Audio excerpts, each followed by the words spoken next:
Dowlada hoose caasimada Hargaysa ayaa saaka hirti waa berigii ku guuleysatay istaarka warshada asfal balaan mixerka ama warshada isku Walaaqda Jayga iyo Daamurka taasi oo hawshooda ka socotay xarunta sayidka dowlada hoose caasimada Hargaysa ay ku leedahay buurta naas abaarso ee galbeedka caasimada Hargaysa hore loo tijaabiyay karashak waxaana warshadan tijaabadii ugu horeysay ay bilowday saaka duqa caasimada Hargaysa mudane Cabdiraxmaan Solteeko xogayaha fulinta dowlada hoose caasimada Hargaysa mudane Axmed Darajo xildhibaan Cabdicasiisisto xubno kamid ah agaasimayaasha dowladda hoose caasimada Hargaysa ayaa ka hadlay qorshaha mustaqbalka dhow ee horumarinada caasimada Hargaysa iyagoo sheegay in dhawaan la dayactiri doono wadooyinka caasimada Hargaysa taasi oo ay qayb ka noqon doonto warshadan iminka la tijaabiyay xildhibaan Cabdicasiis aadan habane sisto mas'uulka dowladda hoose caasimada Hargaysa u qaabilsan xarunta naas abaarso ayaa ka warbixiyay hawsha ka socota xaruntan naas abaarso isagoo sheegay in hore loo tijaabiyay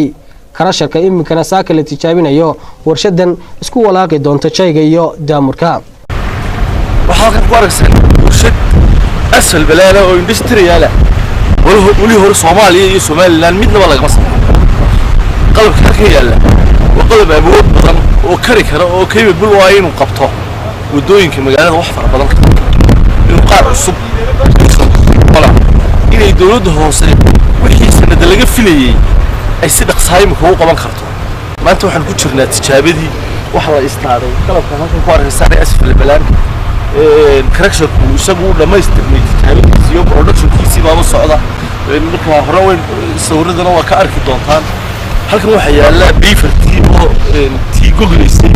oo iyada laftigeega tijaabadeedii iyo monitoringkeegii iyo hawsheedii la sii dhamaystiray dhawaan bishan gudaheegana waxa laga yaabaa inaan wadooyinka ku horeeyay aan tijaabadeeda ku bilowno xogayaha fulinta dowladda hoose caasimada Hargaysa mudane Axmed Darajo ayaa golaha deegaanka caasimada Hargaysa ku amaanay inay ku dhiiradeen inay keenaan qalabkan iyo mas'uulkiisa waantii farxad weyn bay noo tahay in la tijaabiyo qalabkii oo si fiican u qurux badan u soo bixi doono iyadoo waantii ay qayb weyn ka qaadan doono wadooyinka dalka oo dhan iyo golihii deegaanadii hore ka horeeyay waantii golaha deegaanka hadda taagan beel dahab ayuu ka qaatay qalabka baaxadaan duqa caasimada Hargaysa mudane Cabdiraxmaan Maxamuud Caydi Solteeko ayaa ka hadlay tijaabadan lagu sameeyay warshadan isku walaaqi doonto Jayga iyo Daamurka waxa tijaabadii ku jira asfal balaankii la istaaray halkan aad ka arkaysaan oo qaybtii ay hadhay oo ahaa productionkii ma hadhay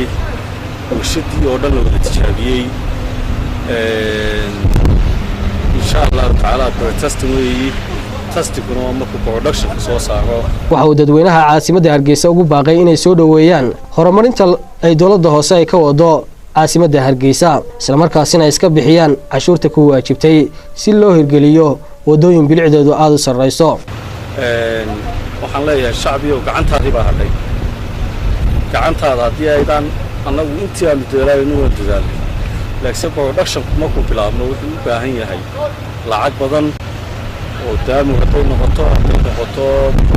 shidaal haday staff noqoto haday noqoto wixii kale oo sameeyo dadweyne qaranka iyo cashuurta waa ka maaginad Cabdiqaadir Cabdullaahi Nuur telefishinka qaranka Soomaaliland Hargaysa